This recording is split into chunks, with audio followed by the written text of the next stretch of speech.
Good morning, Facebook friends. Hey guys. So I just got back from a little girlfriend week-long fun with the girl gang, and it's always so refreshing just to go out and hang with friends. And guess what we did? We ate and drank.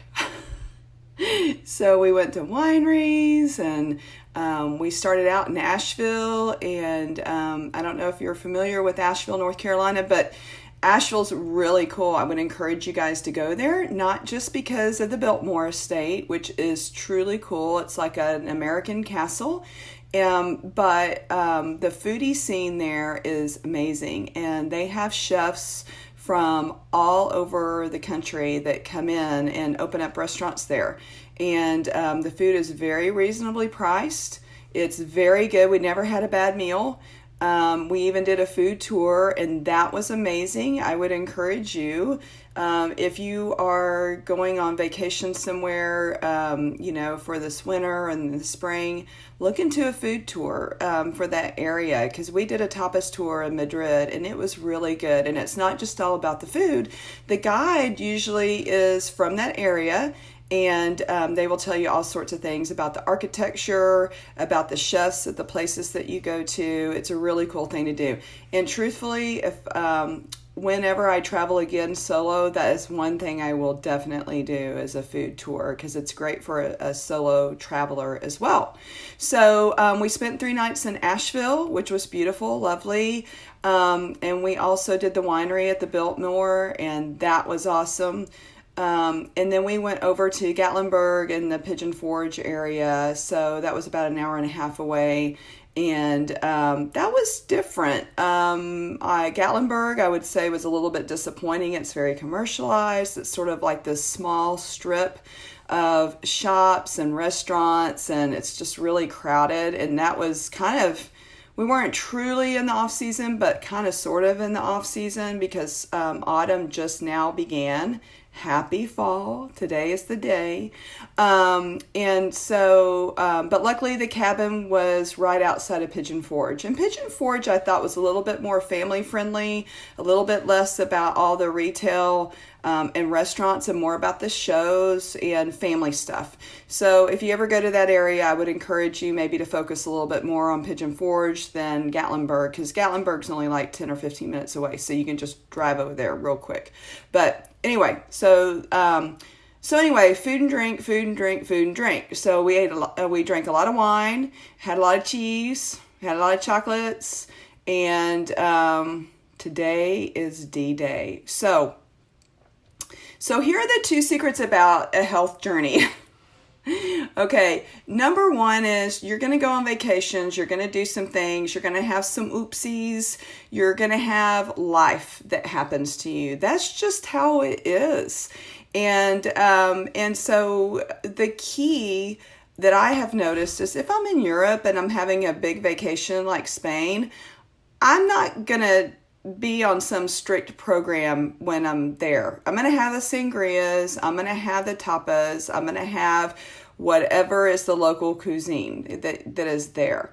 But here's the trick.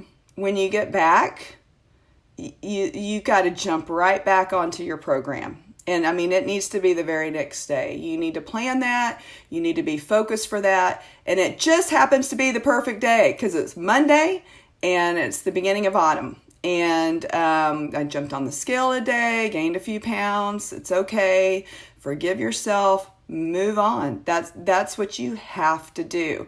And yeah, the first couple of days are going to be tough, definitely tough, but that is the key to success.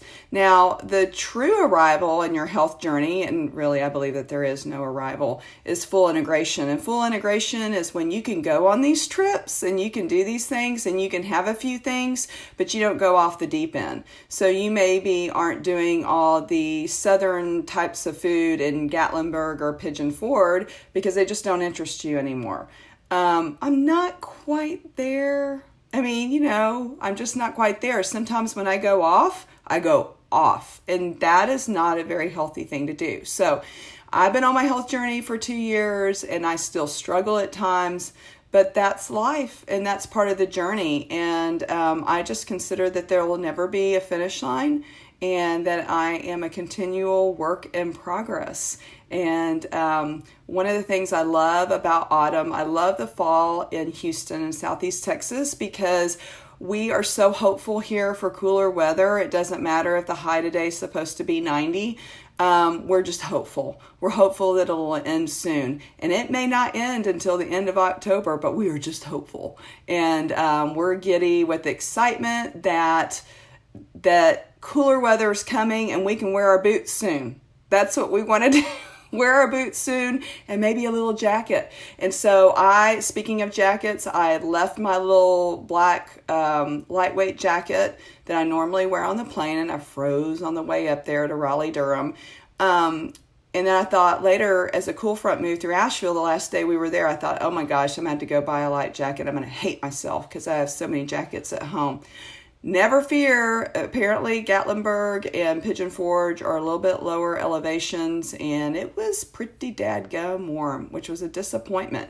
But I guess it was better, as Mike said, than what was going on in Houston and the Beaumont area for sure, because we had good weather. It was just not the mountain cool that I thought it would be, but I guess that's better than floating away in a flood, and I feel for those people that probably just recovered from Harvey, if they did recover, and then having to do this all over again. That's awful.